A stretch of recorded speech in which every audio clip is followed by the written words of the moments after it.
नमस्कार, मैं हूँ पॉलिटिक्स बाबा और आप ये न्यूज़ आर्टिकल देख रहे हो। उसमें अरब देशों और यूरोपियन संघ के बीच में एक मीटिंग हुई। उस मीटिंग में यह तय हुआ कि इजराइल और हमास के बीच में जो युद्ध चल रहा है उसका सल्यूशन यही हो सकता है कि टू स्टेट सल्यूशन, कि दो राज्य बनाए, एक फ़लस्तीन का राज्य और एक इजराइल का राज्य, जो दोनों के बीच में सीमा खिंच जाए। सीमा खिंचने के बाद में फ़िलिस्तीन की ओर काम करे, मतलब उसके देशवासी उसकी तरफ और इजराइल इजराइल की तरफ।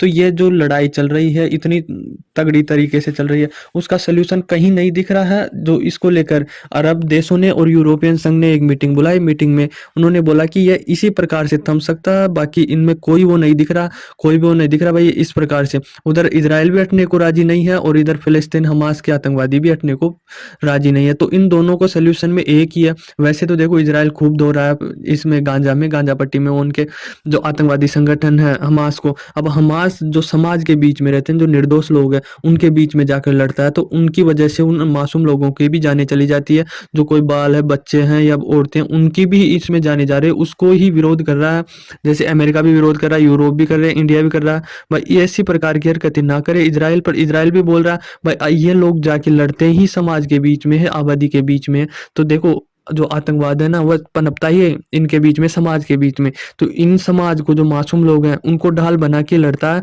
ताकि इनके ऊपर पूरा हमला ना हो सके। यदि सारे आतंकवादी एक तरफ इकट्ठा हो जाए तो इजराइल को 5 मिनट नहीं लगे इनको सल्टाने में। तो यह इनकी एक स्ट्रेटर्जी होती है भाई, यह समाज के बीच में ही लड़ेंगे। तो इनको लेकर अरब देशों ने और यूरोपियन संघ ने ये चिंता जताई है कि ये युद्ध रुकना बहुत जरूरी है और इनके लिए टू स्टेट सॉल्यूशन जरूरी है। तो इनके लिए दो राज्य समाधान, इजराइल के साथ साथ वेस्ट बैंक और गांजा पट्टी में फिलिस्तीन के लिए एक राज्य की परिकल्पना की है कि आप ऐसे ऐसे राज्य बना दो। अब देखो, दोनों तैयार भी हो जाए। इजराइल इनको इतना भयंकर दो रहा है, फिर भी इनके फर्क नहीं पड़ रहा। क्यों नहीं पड़ रहा है? क्योंकि हमास को सपोर्ट इंटरनेशनल है। इंटरनेशनल कैसा कि इनको, जैसे ईरान हो गया, ईरान बाहर से सपोर्ट कर रहे हो, अरे अल्लाह अकबर तुम मर गए, ऐसे हम अपनी जमीन लेकर रहेंगे, वह ऐसे प्रकार के इंटरनेशनल दबाव पड़ रहा है, सपोर्ट मिल रहा है, हथियार मिल रहा है। इसीलिए अभी तक ये टिका हुआ है। गांजा में जो ये आतंकवादी है, उनको चाइना का भी कुछ सपोर्ट है और रसिया का भी कुछ सपोर्ट है, क्योंकि इधर इजराइल को अमेरिका का सपोर्ट है तो वह दिखाते हैं। तो इस प्रकार से देखो, चाइना को क्या लालच है। अभी हमारी G20 समिट हुआ था, उसमें हमारा एक प्रोजेक्ट अप्रूव हुआ था कि जो India middle east Europe economic corridor है ना, उसको मंजूरी दी गई थी। तो इसके बनने से चाइना को काफी नुकसान हो सकता है और चाइना चाहता है कि यह कहीं ना कहीं रुके। तो अमेरिका के जो बाइडेन है, उन्होंने भी खुल के बोला कि मेरे पास सबूत नहीं है, पर जो ये अटैक हुआ ना हमास का इजराइल पे, तो यह एक इसका एक बड़ा हिस्सा यह है कि जो ये India Saudi Europe middle east economic corridor बन रहा है, इसको रोकने की कहीं ना कहीं साजिश चल रही है और ये इसको लेकर ही हमला हुआ है।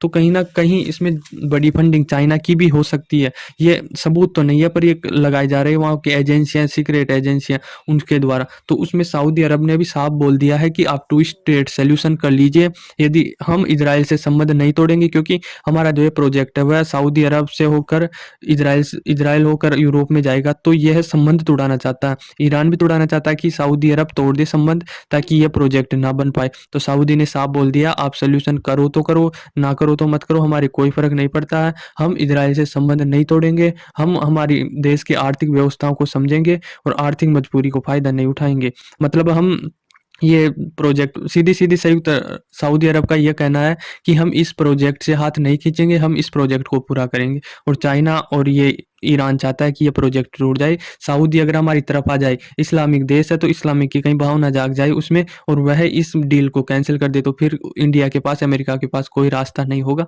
और यह डील कैंसिल हो जाएगी। अब इसमें यह भी दिक्कत है कि यदि गांजा को वो कर दे तो गांजा पर अधिकार किसका होगा? फलस्तीन सरकार का होगा या उसमें कुछ चुनाव होगा, या किस प्रकार से शांति हो सकती है?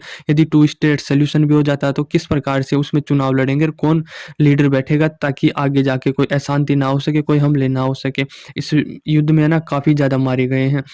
कम से कम जो 7 अक्टूबर को हमला किया था हमास ने, उसमें ही इजराइल के 1200 से ज्यादा लोग मारे जा चुके थे और 240 से ज्यादा बंधक बनाए गए थे। और अब तक फलस्तीन के नागरिक 14,800 लोग मारे गए हैं फलस्तीन के, जो इजराइल बमबारी कर रहा। अभी तो वह रुका हुआ है क्योंकि वहाँ के जो बंधक है उनको इजराइल तो छोड़ रहा है फलस्तीन के, और फलस्तीन छोड़ रहा है जो इजराइल से बना के गए थे उनको छोड़ रहा है। तो ये बार बार ये हो रहा है इसको काउंटर करने के लिए कि कहीं यह India middle east Europe economic corridor कहीं टूट जाए और कहीं ना कहीं हमारी बात बन जाए। तो फ़िलिस्तीन के पास एक ही रास्ता बचा है कि या तो वो समझौता कर ले इज़राइल से कि हम टू स्टेट सॉल्यूशन पर राज़ी हो जाएँ, नहीं तो इज़राइल इनका पूरा गाँजा पट्टी हड़प लेगा। वो तो उसमें बहुत ज़्यादा जनसंख्या में, बहुत डेंसिटी में लोग रहते हैं, तो उसमें मासूम लोग ना मर जाएँ, इसको लेकर इज़राइल और कहीं विदेशी दबाव है, जैसे इंडिया का भी दबाव है, अमेरिका का भी दबाव है, यूरोप का भी दबाव है कि आप मासूम लोगों पर बमबारी नहीं कर सकते, नहीं तो यह मतलब टेक्नोलॉजी भी इतनी खतरनाक है इज़राइल की और हथियार भी और ताकत भी बहुत ज़्यादा है। इसमें हमास के पास तो क्या है, वह बस छोड़ देते हैं, फिर पीछे हट जाते हैं और फिर इसको मारता है। पहले ही इतना एरिया कब्ज़ा चुका है फ़िलिस्तीन का कि अब वो फ़िलिस्तीन इतना सा रह गया और इज़राइल इतना बड़ा हो गया। और इज़राइल का तो एक ही स्टेटमेंट ये भी आया है कि हमारे जो बंधक हैं, उनको छोड़ने के बाद हम बमबारी करेंगे, उसके बाद में हम बमबारी चालू करेंगे। अब आप ये देख लो कि कोई की मदद करेंगे ना, भाई हमारा ये काम हो जाए, उसके बाद में हम ये प्रोजेक्ट करना स्टार्ट करेंगे। तो इज़राइल ये बोल रहा है कि हमारे बंधकों को छोड़ने के बाद जो 4 दिवसीय समझौता हुआ है कि हम जो हमारे बंधक है आपको देंगे और आपके बंधक है जो आपको देंगे, मतलब हमारे पास है वो।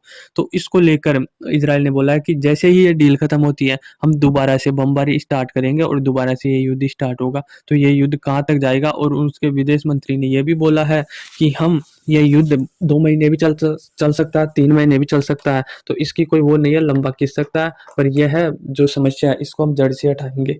आई होप आपको समझ में आया होगा। धन्यवाद।